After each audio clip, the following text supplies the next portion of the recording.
Over the years, MS TeamWorks has shared different perspectives on MS from patients, care partners, family members, and healthcare professionals. Guided by our mantra, I have MS, I have a team, I have a future, we are proud to share new messages of hope and inspiration with the MS community.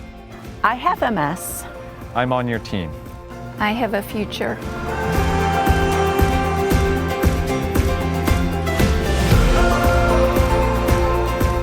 My name is Kimberly Costello.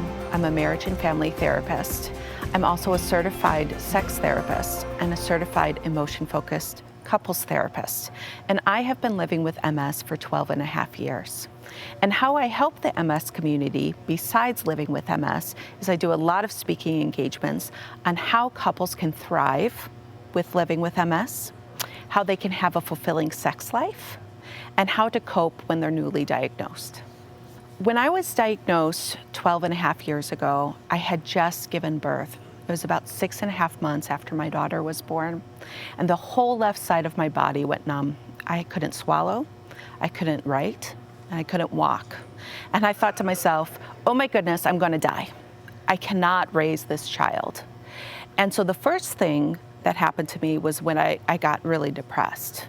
I was sad, I was angry, I asked the questions, why me? I bargained with God, if you can heal me, then maybe I'll do this for you.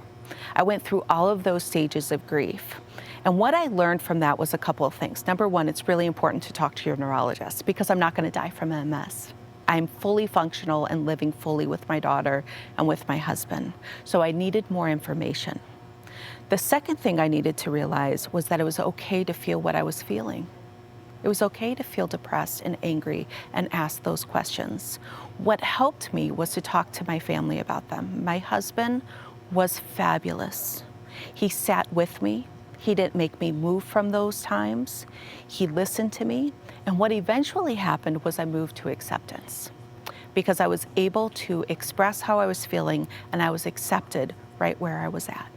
When I was diagnosed, I was living outside of the country, which was very stressful for me. My family wasn't close. I only had my husband and then this newborn daughter. And so I had to really rely on friends that I barely knew to kind of support me, which was difficult, but it taught me that it was okay to be vulnerable. It also taught me how much people are kind and want to help. It also taught me how brave I was, that I can do scary things and be in scary places that feel uncomfortable, and I can thrive. MS affects relationships in different ways. Let's just be honest. Relationships are hard no matter what. And then you add MS to it, or any kind of disease or life-altering situation, it becomes even harder. And what I have noticed is a couple of things. Number one, the person with MS tends to feel like they're a burden.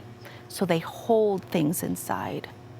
And the people who don't have MS feel like, oh, I don't want to burden the person with MS. So they hold things inside.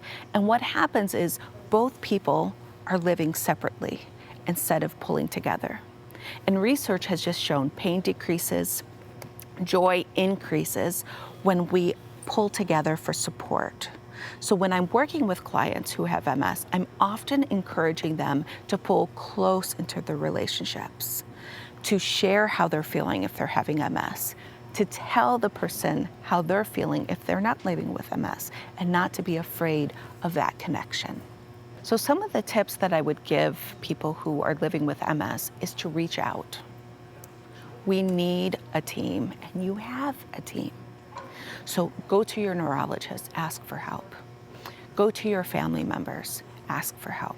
Go to your faith communities, your neighbors. Seek out a therapist who can help you. Those are kind of the tools that we have so that those of us that are living with MS can live fully, cannot allow the disease to overtake us, and we can live a life that is thriving. Let me share a wonderful story that was really transformative for me about the snowstorm. I live in an area that doesn't get a lot of snow. And this last winter, we had 2 feet of snow.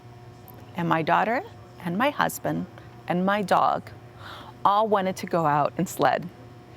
And so we had this big hill on the back of our house. And so everybody went out, including me. And as my husband and my daughter went down the hill, and my dog, I thought, if I go down this hill, I'm not going to be able to get back up. And there was a feeling of sadness that came over me of like, man, I'm going to miss out. So I began to think of what I could do. So I went back into the house, I got my good camera, started taking pictures. And then I reached down and got some snowballs and started throwing them at my daughter, at my husband, and at my dog. And after we were finished, we all went in, had some hot chocolate, got warm, and we looked at the pictures and we laughed. And I realized that if I focused on what I couldn't do instead of what I could do, I would have missed it. I would have missed an opportunity to have fun with my daughter, with my dog, and with my husband.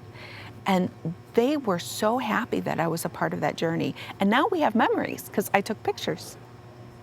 And so one of the things that I learned from that is that if I focus on what I can't do, I'll miss.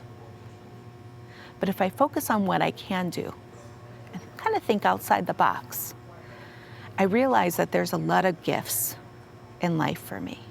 One of the things that's so hard when you're diagnosed with MS, one of many, is talking to your children that you have MS. My daughter doesn't know anything different because when I was diagnosed with MS, she was 6.5 months old. But what she does know and what she can't see is that mommy can't go out in the sun and run and get hot because it affects me like other moms can. And that mommy gets tired, where maybe other mommies don't get so tired. And so having an open dialogue with my daughter, having her talk to me about how disappointed she is sometimes, and also having me talk to her about it's hard that I can't go out in the sun all the time with her, actually draws us closer. We're able to talk in ways that I don't know a lot of kids talk to their parents. And we draw closer, and that's a big thing for me, is we need each other. I need her, and she needs me.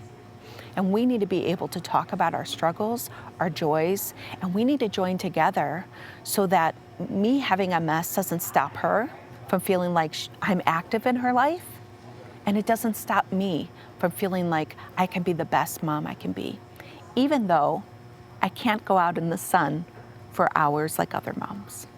When people come to me and they're couples, and one of the partners has been newly diagnosed, it kind of wreaks havoc on their relationship. There's a whole bunch of grief, anger, worry. What is the future going to hold? And so it's really important to draw close during those times. It's also really important for couples to feel like they have the space to feel whatever they are feeling. So that's my job as their therapist, to help them create the space to feel whatever they're feeling. And usually they want something to be solved. Tell me what MS is going to look like. Tell me what it's going to look like in 10 years. How do we plan for something like that? And unfortunately, with MS, there's a lot of uncertainty. So we have to help couples deal with that uncertainty of the disease, that MS looks very different for me than it does from somebody else, that it does from another person. So learning how to deal with those uncertainties is one of the first steps that we do. The other thing that I really work hard on is how do they join together and not fight each other, like on different islands, fighting each other, and getting on the same island and fighting the same enemy. The same enemy is MS. Same enemy is fear. The same enemy is disconnection. The same enemy is depression. And when they learn to join together and get on the same team, on the same island, fighting the same issue, what happens is that the relationship gets tighter, more intimate. There is nothing that those two cannot face. nothing. And number 3, they feel a lot of joy, and they can move from all of the feelings of denial, of anger, of depression into acceptance, and learning how to live a life as a couple with joy on the same team, same island, right? Instead of against each other. And finding that there's still a lot of life to live. So I remember this couple that I saw, and the wife had MS, just diagnosed, and the husband was just devastated, absolutely devastated. Began to think, well, how are we going to live our life? Are you going to be able to walk? Are you going to be able to function? And what began to happen is they started snipping at each other. She had a whole bunch of feelings. He had a whole bunch of feelings. And instead of sharing those, they began to snip. They began to argue. They began to fight.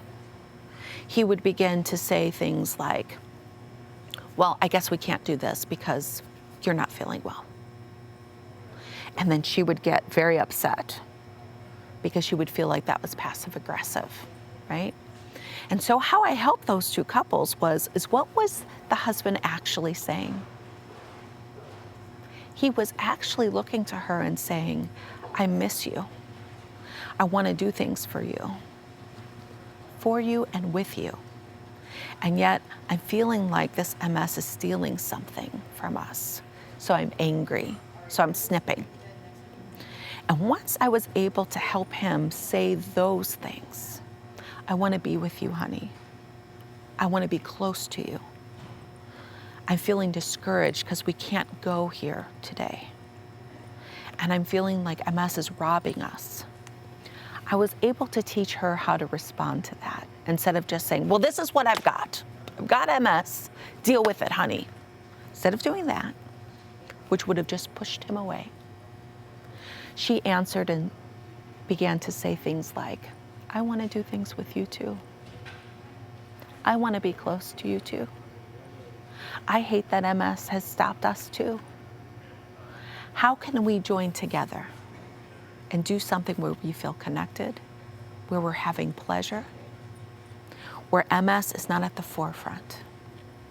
And once we began to learn how to talk about MS differently, about our feelings, about what it does to us, about how we want to be connected with each other, and we're feeling like MS kind of stops us there. Once we got past that and began to talk about the roots of it, this couple transformed.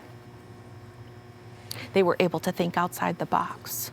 They were able to share with each other their deepest thoughts, their deepest concerns, their deepest hearts. And they bonded in a way that, quite frankly, is stunning. And I was just honored to be part of the journey. They did all the hard work. There's a couple things that I want people to remember of this story and this time. It's number one, you're not alone. There are people around you that want to help, that can help. Sometimes we have to think outside the box to get there, and that's okay. But it's super important to remember your team, your doctors, your social workers, your therapists, your family, your neighbors, your faith community, your friends. I also want people to remember that it's important to get information, because without information, I thought I would be dead, that I wasn't going to be raising my kid, and that MS would have taken me, and that's just not true. So it's important to get information. The other thing I think is important is to remember to turn in. We need each other. Turn in. It's okay to be vulnerable. I know it's scary. Scary to be vulnerable. But that is where healing really happens. Is that when we can show ourselves and we can be seen, and in the very rawness of our being seen, we are heard and we are loved. And there's something very powerful about seeing others too. So just because I have MS doesn't mean I can't help you through something difficult. And you allowing me to see you is a blessing. it's a gift. So that give and take can be transformative.